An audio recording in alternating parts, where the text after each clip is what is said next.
Hello friends. గుడి బయట ప్రశాంత్ వాళ్ళ అమ్మ నాన్న అందరూ ఎదురు చూస్తూ ఉంటారు. అంతలో రఘురామ్ వాళ్ళ ఫ్యామిలీ మొత్తం కారులో వస్తుంది. అది చూసి ప్రశాంత్ సంతోషపడుతూ ఉంటాడు.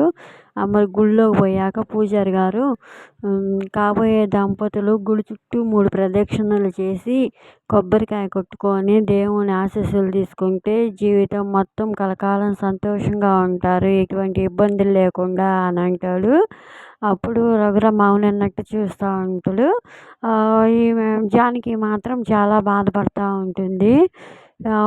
వీళ్ళు ప్రశాంత్ రామలక్ష్మి ప్రదక్షిణలు చేస్తూ ఉంటారు. ఇటుపక్క శౌర్య మాత్రం మెడికల్ షాప్ దగ్గరికి వెళ్ళి ట్యాబ్లెట్లు అడుగుతాడు, స్లీపింగ్ ట్యాబ్లెట్లు కావాలని. ఆయన ఏ ట్యాబ్లెట్లు కత్తిరిస్తుంటే మొత్తం కావాలి, నాకు షీట్ మొత్తం కావాలి అంటే ఒక్కటి ఇవ్వడమే కుదరదు, షీట్ మొత్తం అంటావేంటి అని ఆయన మెడికల్ షాప్ అతను అంటేను. అప్పుడు ఈ శౌర్య లాక్కొని ఆమె పరిగెత్తుతూ ఉంటాడు. ఆయన బాబు బాబు ఆగు బాబు అంటే ఆయన శౌర్య వెనకాల పరిగెత్తుతూ ఉంటాడు. మరి రామలక్ష్మి పెళ్ళి ఆగుతుందా జరుగుతుందా, శౌర్య ఏం చేయనున్నాడు, ఎలా ఆగనుంది పెళ్ళి తర్వాత తెలియాల్సిందే ఫ్రెండ్స్. మీకు కనుక వీడియో నచ్చితే please like share subscribe. Thank you for watching.